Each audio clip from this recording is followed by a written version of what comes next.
Hello again, average moviegoers. Mercy has hit theaters, and let's talk about whether you should rush out to see it or show yourself mercy and skip it.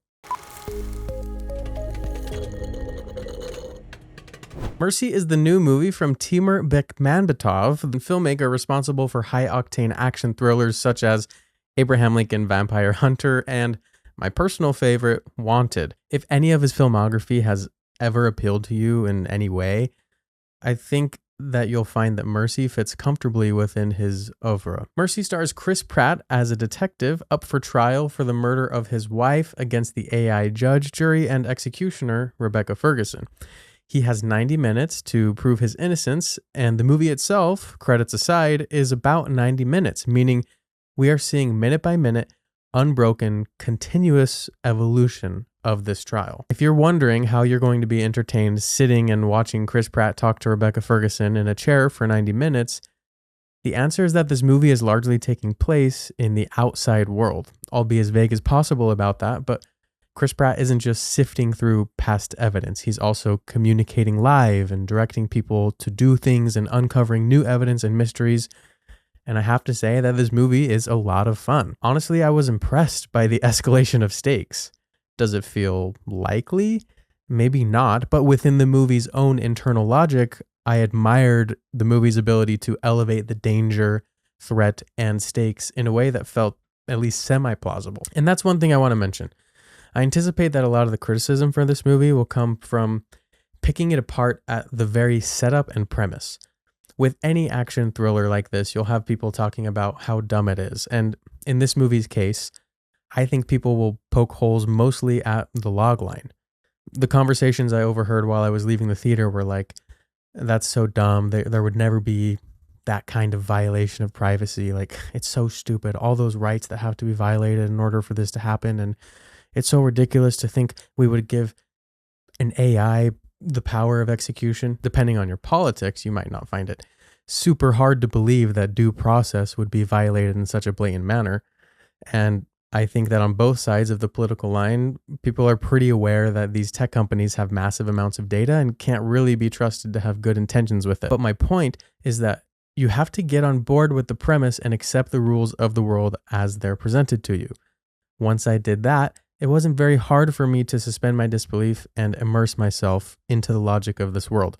Your job as a viewer is to engage with the fictional world of the movie and escape into the story, and the movie's job, if it's well done, is to keep you there and not break its own rules. Where this movie will lose people is that they'll fail to really treat this as a fictional world, and so they will hold the movie to the standards and logic of our world and poke holes in it from, again, its very premise.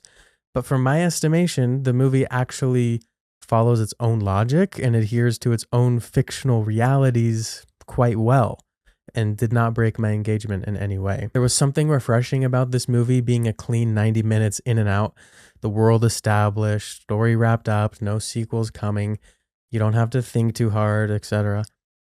This movie isn't attempting to be The Godfather. I have to review it according to its own goals and intentions, which is to be an action movie. And in that regard, it accomplishes what it sets out to achieve. So in my book, this is a good film. Is it good in the sense that I think you'll be missing something in your life if you never see this movie, or that you're even missing the cinematic event of the year? No.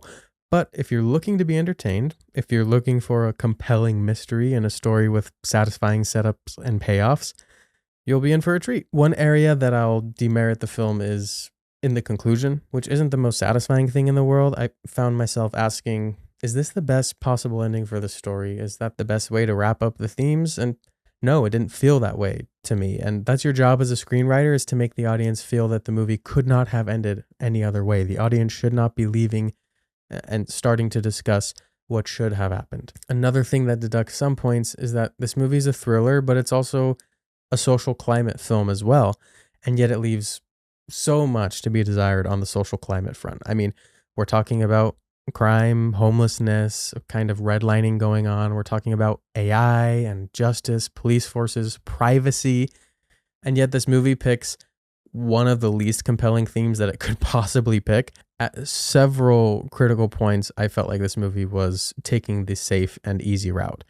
This movie's setting is all those really pertinent and apropos topics of our current social landscape and anxieties of the future, and yet it didn't wind up saying anything or contributing to the discussion in a meaningful way, which I found enervating. I mean, you've captured my attention for 90 minutes, and the only thing you did was entertain me when you had an opportune stage to say something, and yet it took the safe route every time. Like, you had to deliberately restrain yourself from having a viewpoint on these things. And that's what they did so that they could have a 4-quadrant mass appeal blockbuster. Now, I do think this is a well-structured screenplay, but it's not the smartest screenplay of all time. For example, some backstories and motives for people might leave you wanting more or completely unconvinced. But what this movie does well is the strategic revelation of information in a way that keeps you engaged for 90 minutes without really having any lows. The worst thing that this genre can do is to have really high highs and really low lows. And this movie keeps you at a nice pace with some exhilarating sequences without really entering into that lull where you want to look down at your watch. Could you wait for streaming on this movie?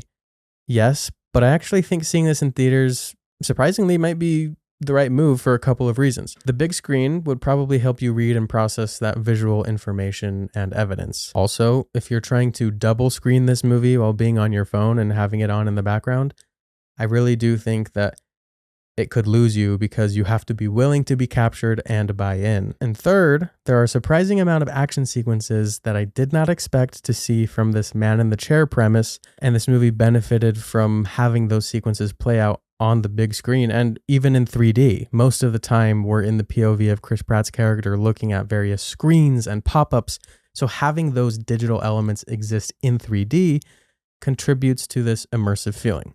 Okay, so movies that you can go see right now. If you're into horror and you're okay with gratuitous violence, The Bone Temple is amazing. It's the best new release playing.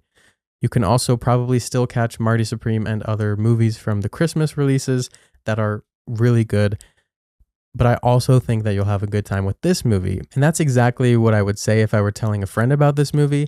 I'm not going to say it's amazing. I'm going to say it's a good time. So that's it for me, you guys, and the movie Mercy.